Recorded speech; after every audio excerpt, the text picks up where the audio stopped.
Hello, everyone. Thank you for joining today's webinar, Climate Crisis, a Call for Nursing Action. My name is Kara Cook, and I'm the Climate and Health Program Manager for the Alliance of Nurses for Healthy Environments.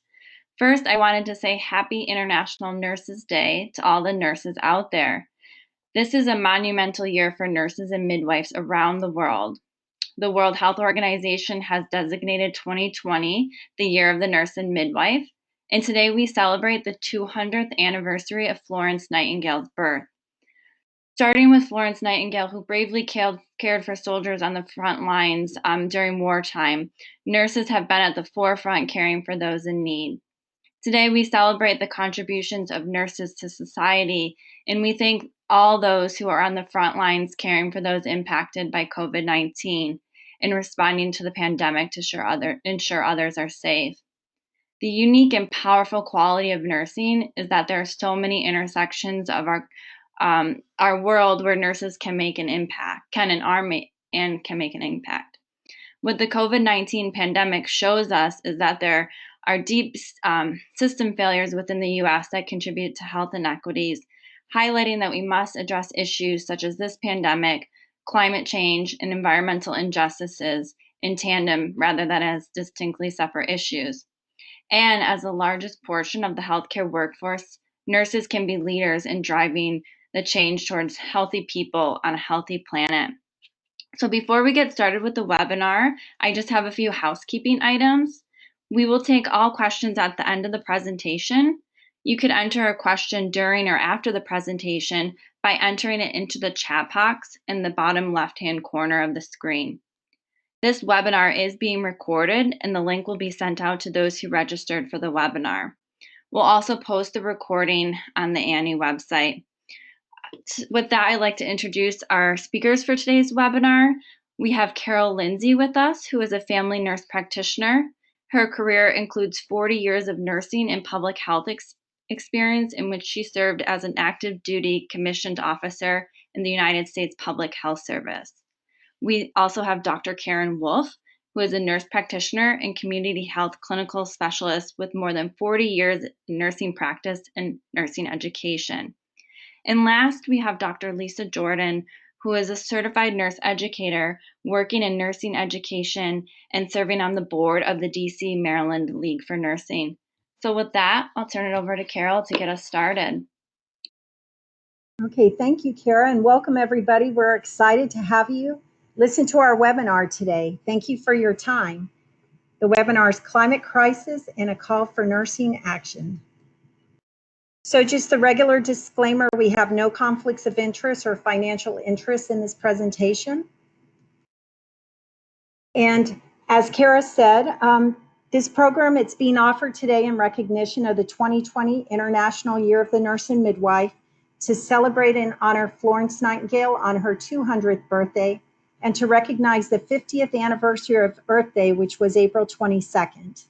The learning objectives are to discuss historical and current examples of how nurses have engaged in advocacy to promote healthy environments, describe at least 3 ways climate damage impacts the health of the public, and identify at least 3 actions nurses can take to advocate for climate health.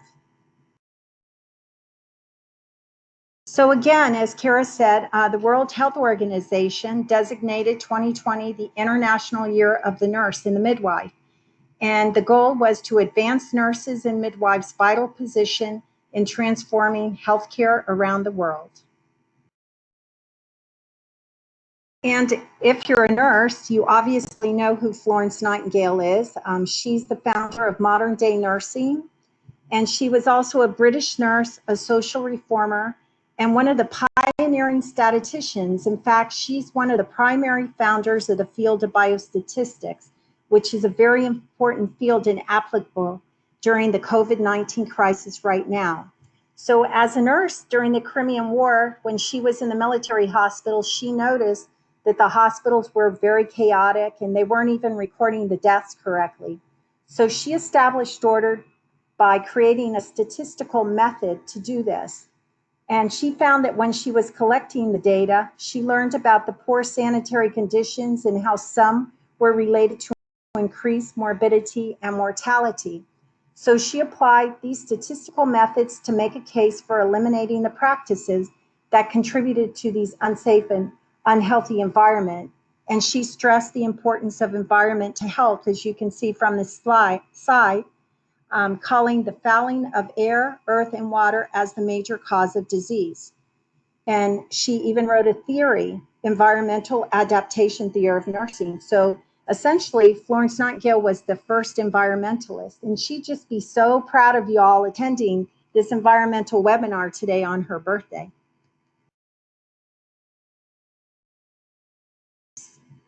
So international organizations are also very interested in climate health, including the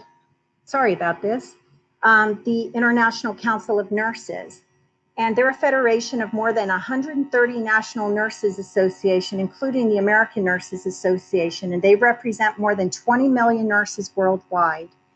And they have a position statement on climate change. They feel that nursing leadership should combat the effects of climate change on health. And they state that climate change is the single largest threat to global development, with the potential to undermine the past 50 years of public health gains.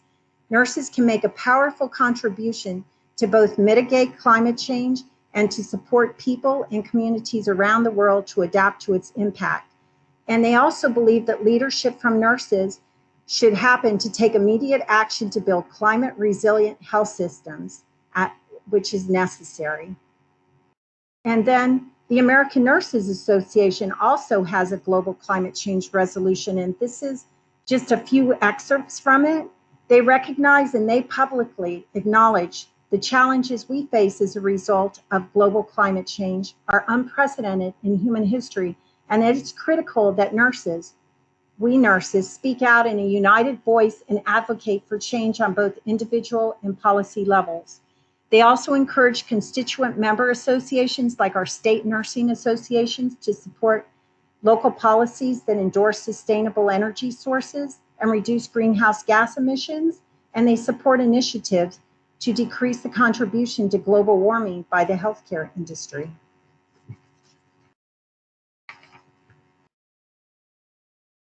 So the greenhouse effect, this slide is on this, and the greenhouse effect is what governs the Earth's climate.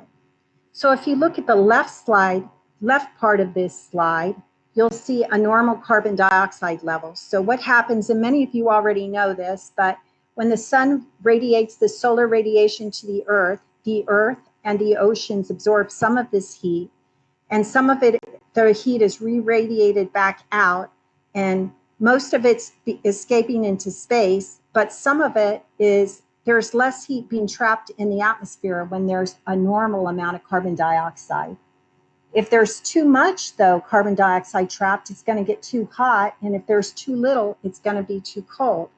But look on the right side, what happens. After the heat is absorbed and it's trying to re-radiate out back into space, it's getting trapped by this orange blanket, this cloud. And that's made up of greenhouse gases. They're trapping it, so we have less heat that's escaping into space, and we have more radiation of heat coming back to the Earth, warming the Earth's surface.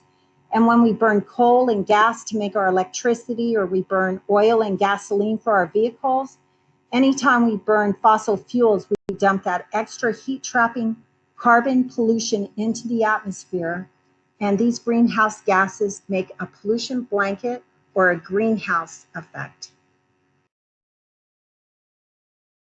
So this slide's showing carbon dioxide levels.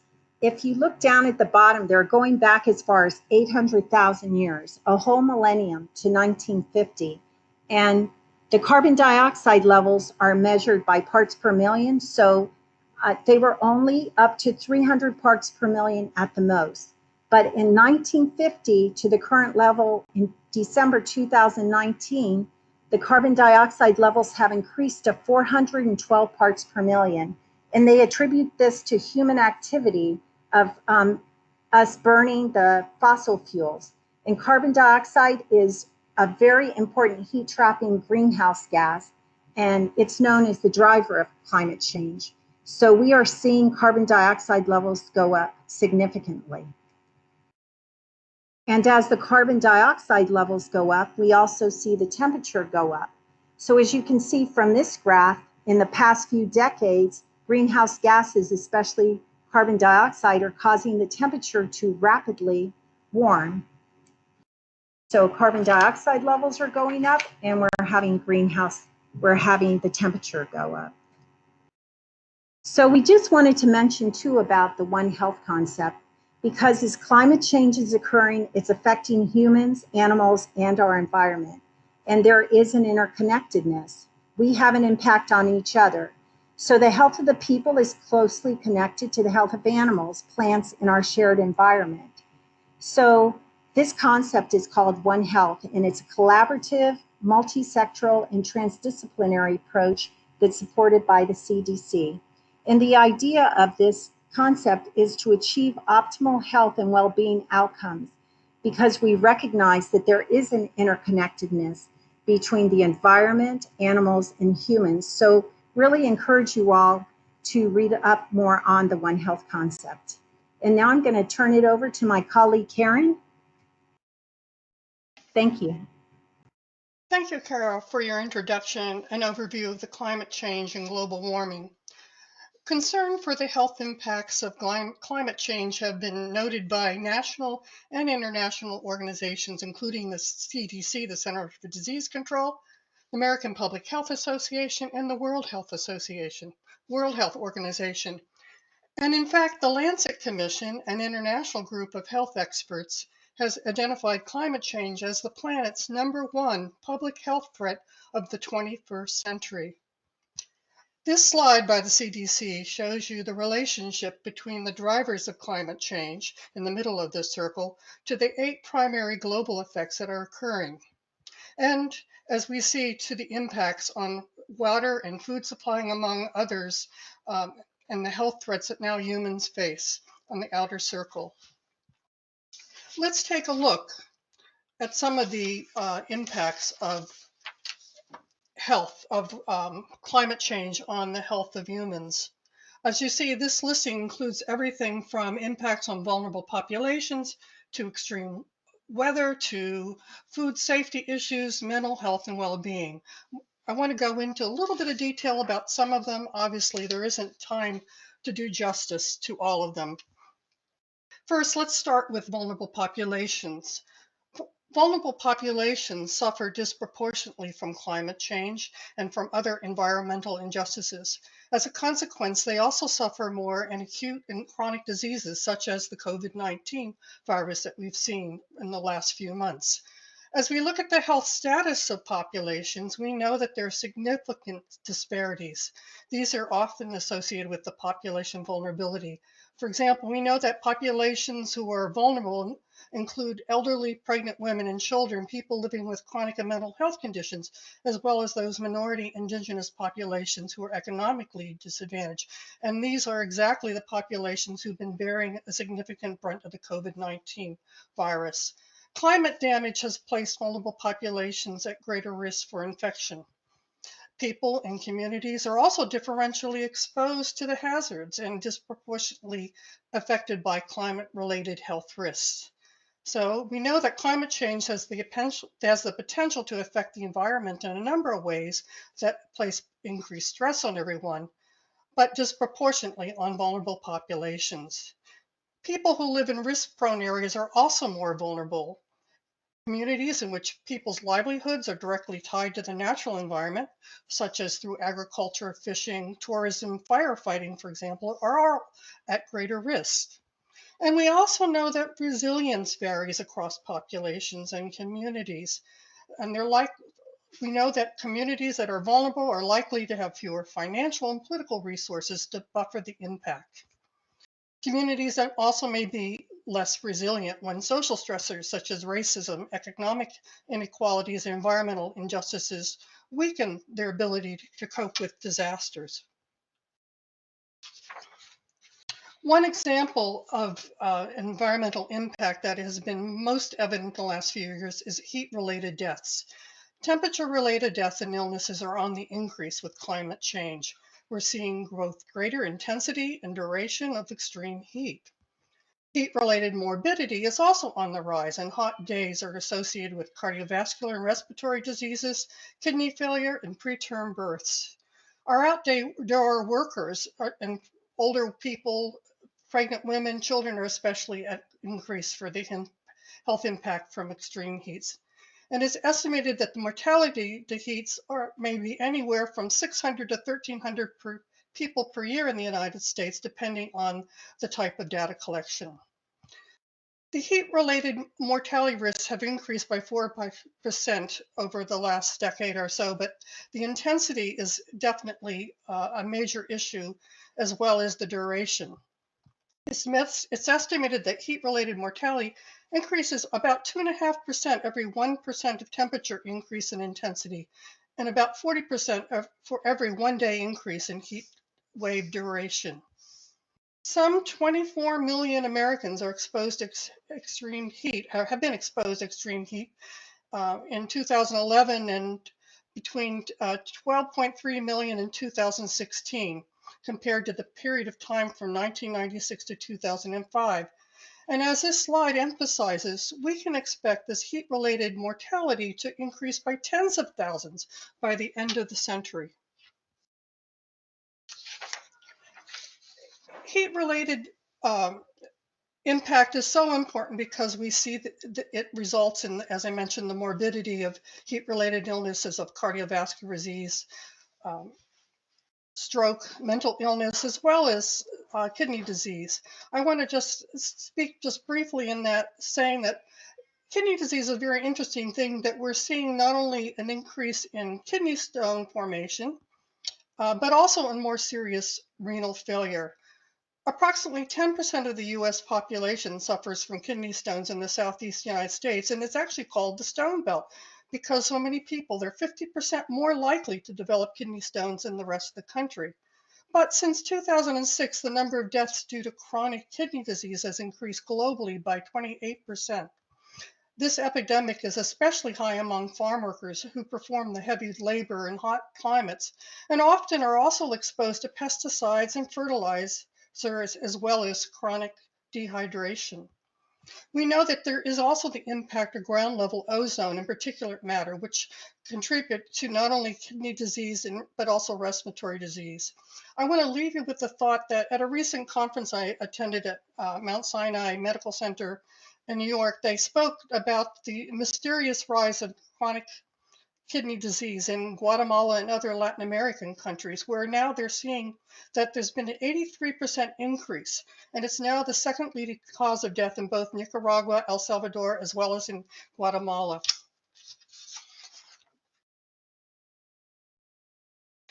As noted earlier, one consideration is that fossil fuel pollution impacts air quality. It's not just one major factor, but it is probably the primary factor that's impacting our air quality. And as we noted, the higher temperatures contribute to the buildup of harmful air. We deal with not only the harming of lung health, heart health, but the impact particularly on our more vulnerable populations. The heating of the atmosphere contributes a major particulate use. And as we've seen in the graph earlier, if you note the graph on the rise in the nitrogen oxide and other chemicals, carbon dioxide, it occurred after the 1940s when industrialization really ramped up.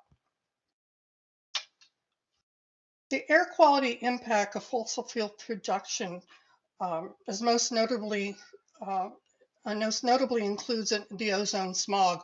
And this contributes to lost days from school for children, as well as increased health visits and respiratory related admissions each summer. We also know that because of this, we're seeing increasing healthcare costs. Air pollution from oil and gas facilities causes health problems, even for people living far away from oil and gas production, as the emissions can travel downwind. Evidence leaking combustion related air pollution and adverse neurodevelopment is mounting. And some of these pollutants include fossil fuel burning for power generation and transportation, as well as wildfires and burning of agricultural waste. These impacts on the quality of life not only affect directly the health, but is also the social and medical costs of our nation. The estimated annual cost, medical care, lost economic productivity of environmentally mediated neurodevelopmental disorders in the United States and our children is about $74.3 billion and growing. The U.S. health sector in particular contributes about 10% of the U.S. greenhouse gases, and the mortality burden from air pollution is roughly equivalent to the mortality from medical errors. And we'll come back to later in our presentation.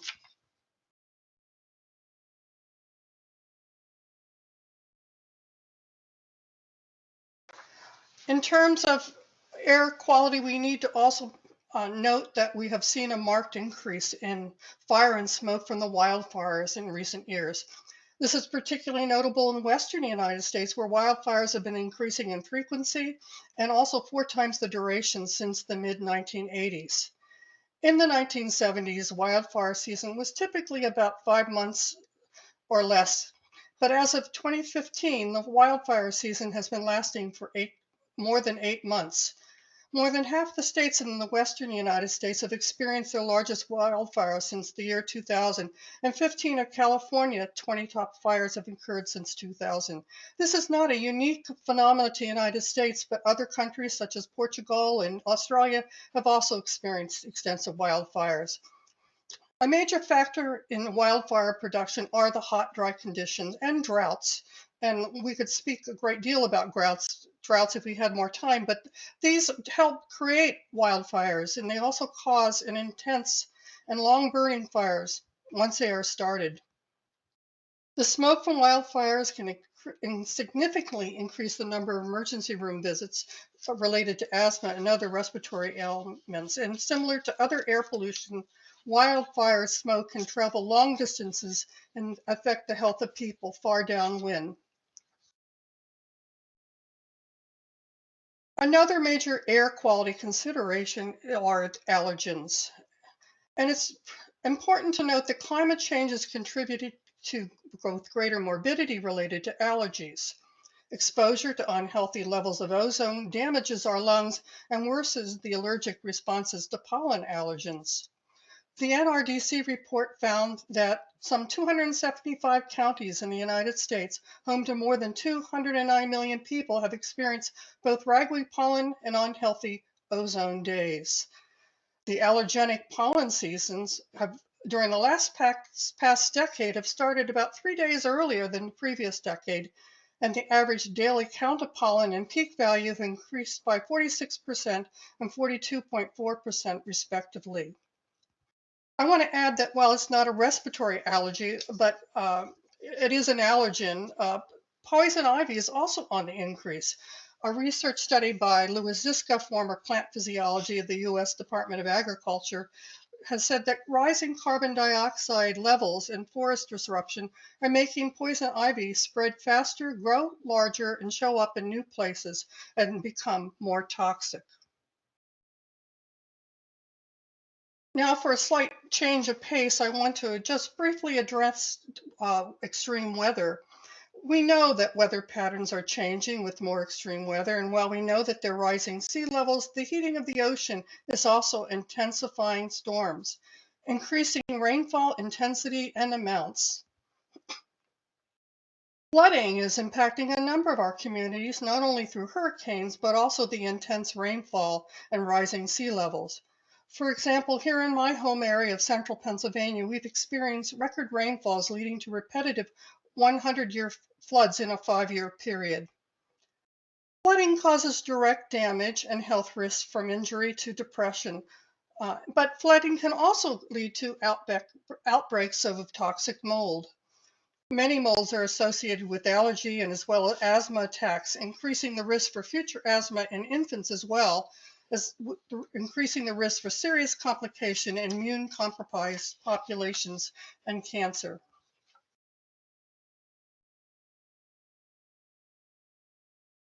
On this picture, as you can see, this lovely vector of disease, we noted earlier in this program how important it is to recognize that humans and animals are sharing the same environments and our health are linked. Climate change has expanded the habitat ranges for a variety of animals, including those that carry diseases. For example, the number of illnesses caused by mosquitoes, ticks, and flea bites have tripled in the United States over the last few years, according to new data from the CDC.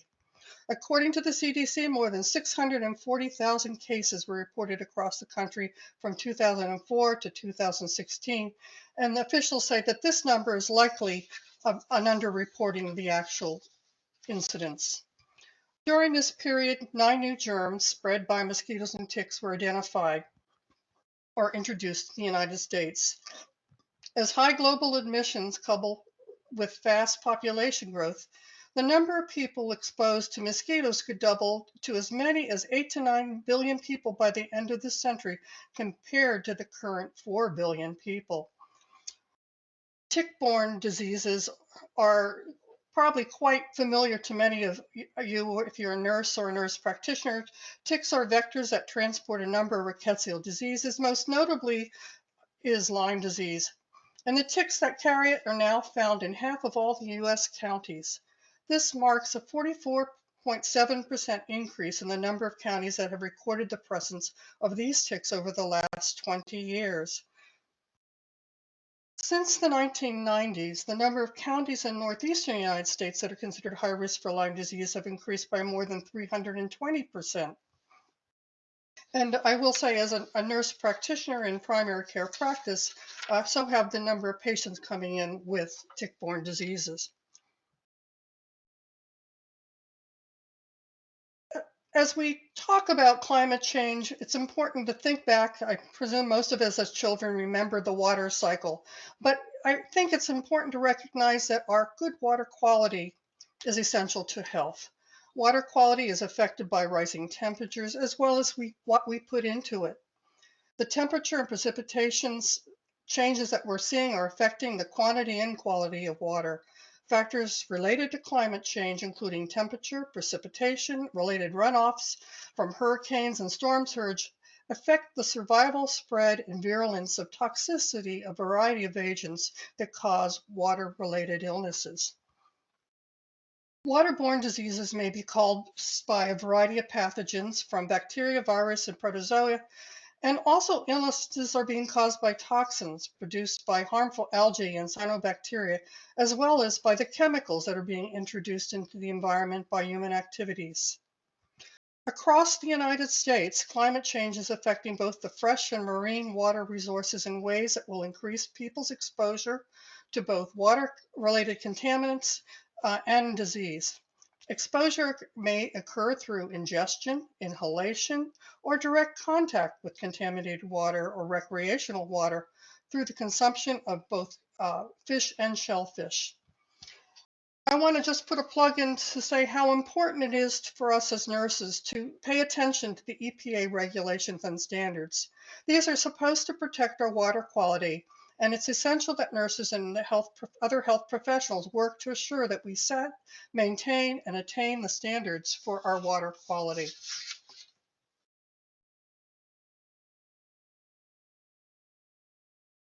And as related to water quality, it's important that we pay attention as well to the quality and the effect of climate change on our food and nutrition. The changes are being felt in both agricultural food production as well as in the fishing industry. In agriculture, we're seeing a decline in growing season and land use for crops. As flooding occurs, so does the available land use for planting. It's also at times shortening the growing season. Decline in production is also being affected by increased temperatures, and these are particularly being felt on food sources such as corn and wheat. By the end of the century, U.S. corn yields may be falling by about a third from heat stress alone. We also know that as CO2 does generate increased growing of non-crops such as poison ivy, it's also causing a greening and a growth of other invasive weeds, contributing not only to the weed growth, but also to an increased herbicide use. Protein content of major food crops is also likely to decline significantly, as much as 10% of the atmospheric CO2 concentrations increase. It's been shown that rice protein content is estimated by recent research to have decreased by 30%. Food contamination from pathogens is also increasing as well. Some pathogens such as Salmonella, E. coli, Campylobacter increase with climate change because these pathogens thrive in warm, humid conditions. Contamination of poultry is well noted, but we've also seen the rise of contamination in vegetables such as lettuces and spinach. Finally, the rate of ocean warming has nearly doubled since 1992, compared with the previous 3 decades. This has led to both ocean acidification, now 30% more acidic since the Industrial Revolution. Warming oceans and increasing acidity threaten not only coral reefs, but also marine life, on which many humans depend. The total loss in revenues for the fishing industry could go as high as $41 billion, and 400 or more million people who depend critically on fish as their major food source will face a reduced access to marine proteins. As a special note, I think we need to remember that our oceans are a major buffer for our changing climate. They absorb so much of the heat around us.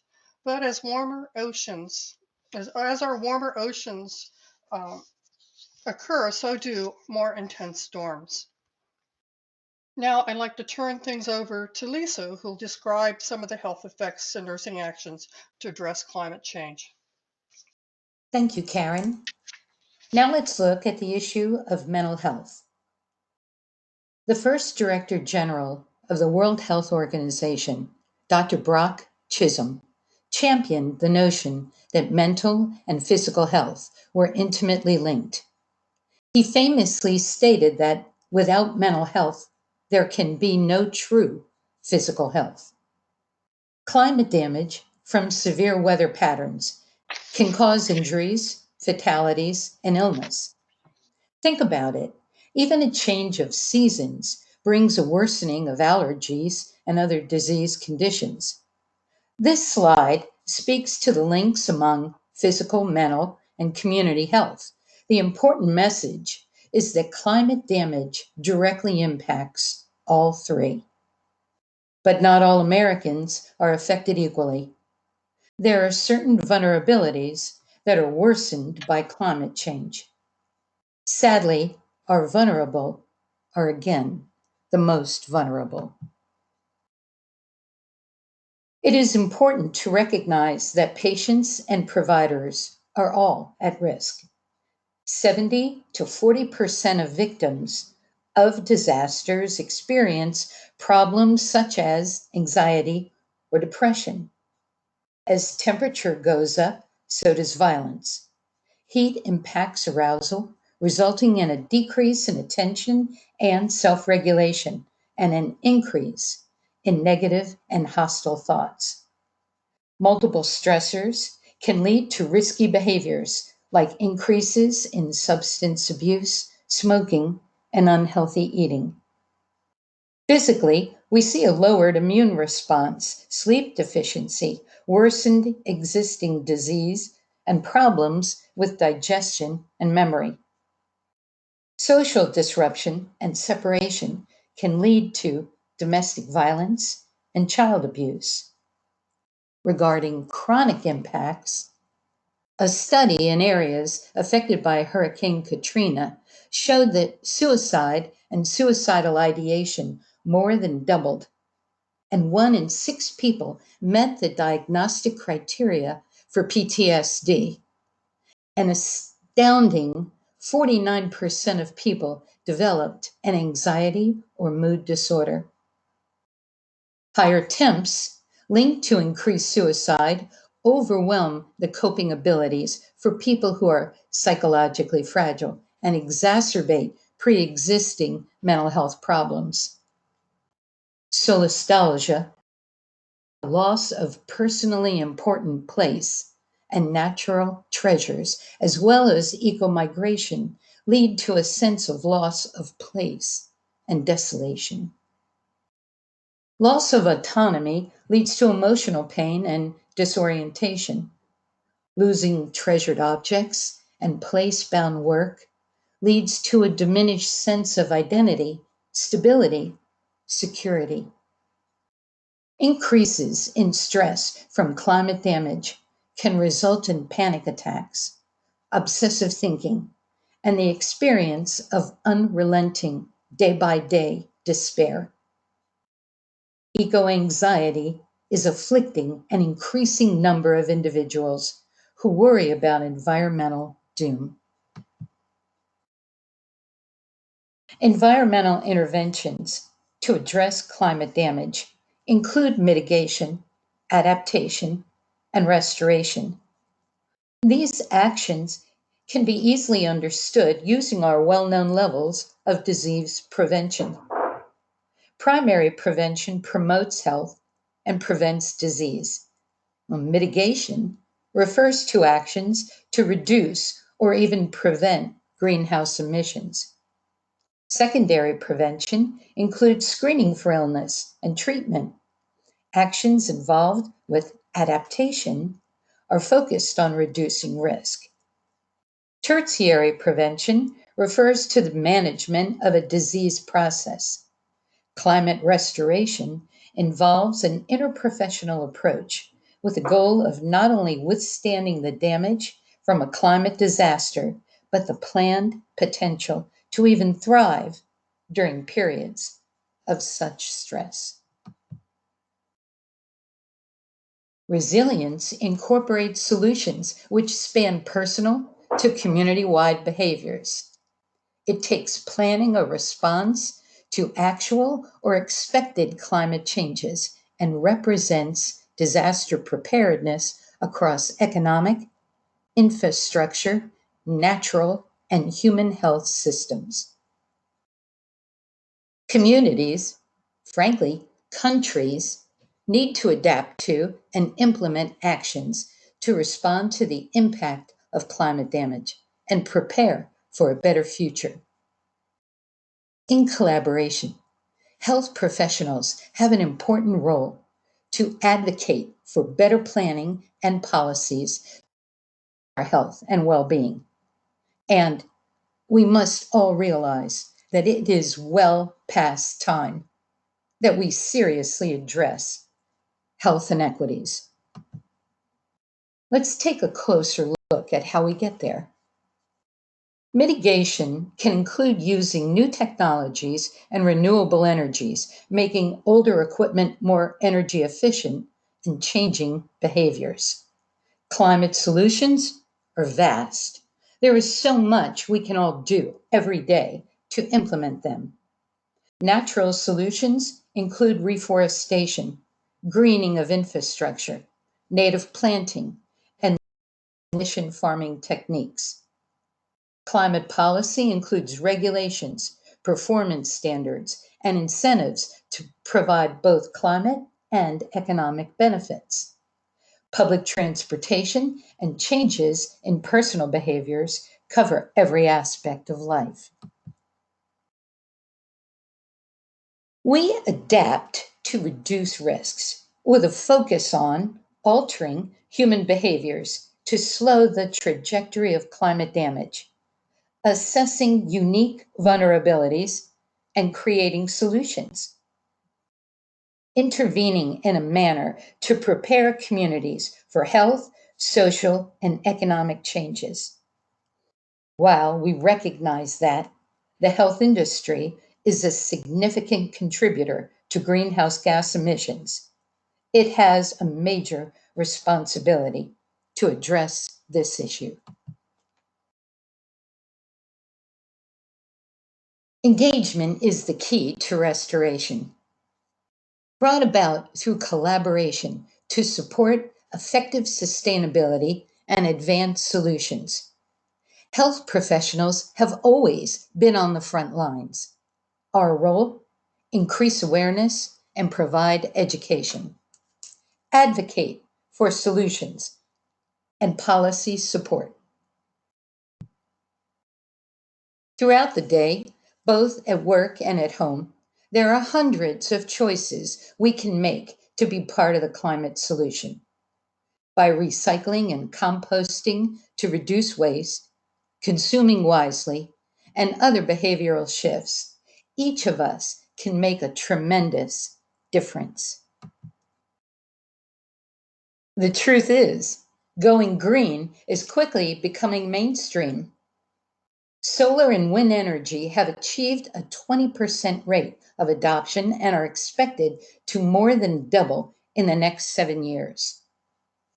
LED bulbs cut electricity use by 85% and are expected to save US consumers and businesses $20 billion a year within a decade.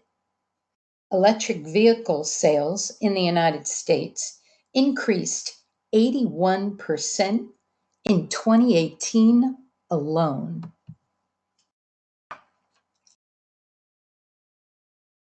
Living through the last few months has shown us that improving the current transportation system can improve our environment and our health. Our current system causes injury and illness from air pollution, motor vehicle collisions, sedentary behavior, noise, and stress. Studies show that active transportation provides big reductions in chronic disease. Additionally, the transportation sector is the largest contributor to US greenhouse gas emissions. Why, did you know if one driver per household switched to public transportation for a daily commute of just 10 miles each way, it would save about 4,500 pounds of carbon per household per year? Do the math. What could that mean in your family's commute? Reducing food waste, as well as food waste diversion, can reduce food insecurity and climate pollution at the same time. 40% of all food produced in the United States is wasted. Most of the uneaten food ends up in landfills where it rots. Organic matter makes up 16% of US methane emissions. Food saved by reducing losses by just 15% could feed more than 25 million Americans every year. We have all been saddened to see milk poured down the drain and fields left to fallow at the same time people go hungry and food lines grow throughout the pandemic. Such images from this experience have offered insight into how mitigation and adaptation can build resilience and sustainability. Consider this. Beef is one of the least efficient foods to produce, using more land and fresh water while generating more greenhouse gas emissions per unit of protein than any other commonly consumed food. The reality is, beef makes up only 3% of the calories we eat, but it is the number one driver of global deforestation. Over half of the average American's food-related carbon footprint is due to meat and dairy. The average American eats almost double the amount of protein needed each day. As the graph shows, the diets with the least meat, starting on the right-hand side, use the least land and produce the least greenhouse gas emissions. So, even reducing consumption of animal protein by 50% can cut our land use and emissions almost in half and still supply our needed daily protein. Over half of the average American's food-related carbon footprint is due to meat and dairy. It is time to really consider how a change in our diet might positively impact our world. So let's be a voice and an example for a better future. 200 years of environmental activism from Nightingale to today. Our mandate: continue the work. Nurses should practice in an environmentally safe and healthy manner. Engage through continued learning. Be a climate and health expert. Educate through teaching and sharing your knowledge. Advocate. Use your voice and vote. Did you know that one phone call to a public official is deemed more powerful than 1,000 people signing a petition or 50 emails? Political leaders, no. Nurses, vote. There are more than 3 million of us, one nurse for every 100 people. RNs are patient advocates and advocate for their families and communities. They understand the bridge between environmental issues and health. Nurses, too, are affected by climate damage and, as such, have firsthand knowledge. And nurses have made amazing contributions throughout history. Just ask Florence. Health is the most convincing reason for people to be engaged and active on the problem of climate change. They will follow your lead. No matter how you define community, become involved with advocacy activities with peers and organizations. Engage others as stakeholders and set goals. Then celebrate success. Health professionals need to also understand how the healthcare sector is contributing to greenhouse gas emissions. The healthcare industry contributes almost 10% of these emissions. Hospitals are the second most energy-intensive facilities in the country and use 2.5 times more energy per square foot than other commercial buildings. Hospitals are ranked as the third most water-intensive public buildings, using an average of 570 gallons per staffed bed per day. Water is also a major contributor to greenhouse gas emissions because of the energy needed to distribute it, treat it, and heat it. Hospitals can, some actually have, made a big difference. For example, by serving less meat and supporting food grown locally.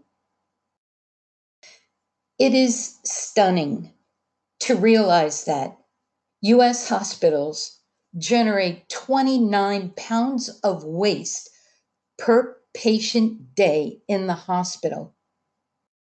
Add to that the manufacturing process and transportation of the products purchased by U.S. hospitals creates 32 pounds of waste for every pound of product manufactured.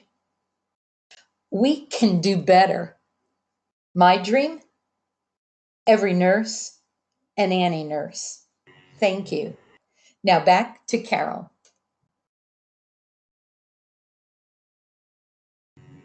All right. Hey there again. Well, Lisa spoke about the importance of advocacy earlier, but there's other important actions nurses can take to advocate for climate health, including collaborating with health colleagues, like with the Alliance of Nurses for Healthy Environments, joining with the Sierra Club, which is across sectors. You can visit policymakers, you can call them up. You can tell them that you support certain pending environmental bills, join sign-on letters, or write letters to the editor in support of environmental bills. You can even go to candidates' forums, raise climate as a priority, vote for those candidates that support the environmental issues that you believe in. And you can share up-to-date news on social media like Twitter or Facebook. A lot of you all are probably members of the Alliance of Nurses for Healthy Environments, which we also call ANNE. But we hope as a group that you're aware of them if you weren't before. I'm a member. I feel very proud to be a member, and I recommend that you become one too. And why should you join ANNE? Well, they're here to support you, like they're having this webinar tonight for y'all. They have lots of resources and committees you can join, like the education, the advocacy, and the climate change. That's the one I'm on. And their groups like this, they can plug you into opportunities. They can provide a chance to work with like-minded individuals on climate change also. So check them out if you're not a member already. And ANNE collaborates with national nursing organizations that are listed on this slide. They work on issues related to climate change and health. They're trying to elevate climate change as a visible health priority. And besides this, they also work with Healthcare Without Harm, Eco America, and Physicians for Social Responsibility, among others. There's strength in numbers. And maybe you all have heard of the Nurse Climate Challenge. We want you to consider joining the Nurse Climate Challenge. This is a campaign, as the slide says, to engage 50,000 health professionals around the world. So it's not only in the US. And we want them to help with the health effects from climate change. And then if you join them, then you can become a nurse client champion, and you'll have access to free comprehensive set of easy to use resources to make educating your colleagues easier. They have 10-minute and 30-minute PowerPoints that you can use. They have Twitter templates. They have letters to the editors templates that you can use. So it makes it really easy to advocate for climate change. So visit the Nurse Climate Challenge organization in order to register. And then some of you have probably heard about the Climate Health and Nursing Tool, CHANT 2020. This is an anonymous and voluntary survey. It only takes 10 minutes to take, and it's gauging respondents about their awareness, motivation, and their behaviors related to climate change and health. It's open to all health professionals now, and on a regular basis, they analyze how the respondents' perception and behaviors are changing over time. So really encourage you all to take it if you have not already. Now these next few slides like this one, they have resources on them that you can go to, and there's web links. We thought that y'all might be interested in these, and here are some suggestions for further reading. The 4th National Climate Assessment is on here, the Intergovernmental Panel on Climate Change. Just a few great resources. And then this last slide also has some suggestions for reading, and like the Environmental Health and Nursing Alliance. This is an e-textbook, and it's open access for anybody, but especially for nurses to be able to access. So please check out these different resources that we have with the PowerPoint after this webinar. And now I'm going to turn it over to Karen.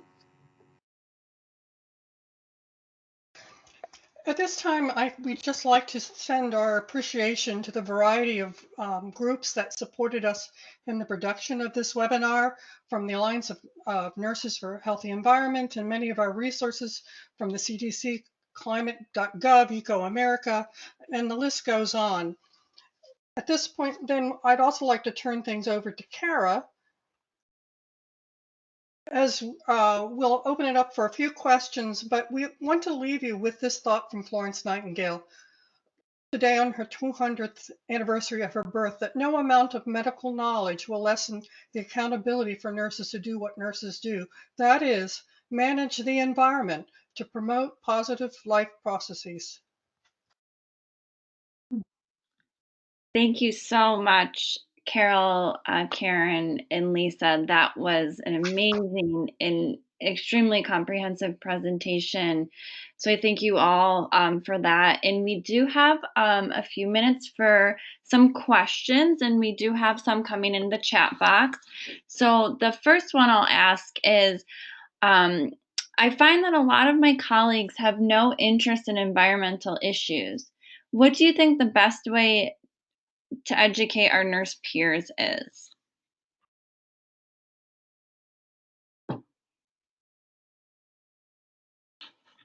Who'd like This to? is, we all waited for each other. Yeah, I'll just say role model. I'll pass it to you too. I would agree. I agree that role model, and also bring it locally. I think so often when people hear environmental health, they think of the large environment and don't start to think about what's happening in their own communities. Yeah, and this is Carol. Another idea is, sometimes when you have a patient come in with heat stroke or heat exhaustion, they don't associate it with maybe the extreme heat that's happening from climate change. So maybe you can point out something like that to them and let them know about green teams. Maybe your hospital or clinic has them. One of our slides has some information on that. Maybe they could get involved in something like that. We know nurses are really busy, and so it's hard for them to make extra time for things like this, but it's so important. So maybe some of these ideas will help. Thank you so much for the question, Katie. Thank you all for the answers. And I think I'll direct this question to Carol. Any plans to update the 2008 ANA resolution on climate change? Yes, thank you, Kira. Yes, there are some, there's plans. In fact, 5 of us, we're going to go. We submitted some recommendations for some revisions and some additions to the 2008 resolution, and the American Nurses Association was open to hear what our justifications were in regards to this. And we were supposed to go to a meeting in June to argue our point or discuss our point, but unfortunately it was canceled due to COVID. But we're going to go next June, hopefully, and try to get them to update the resolution because it has been a while. So thank you very much for that question. And Kara, if you want to add anything to it because you're part of the 5. No, you did an excellent job. Thank you so much, Carol, for the summary. I'll ask another question, and I think any of you 3 could take it. With so much data about the health effects of climate change, why do you think there is so little support for the EPA?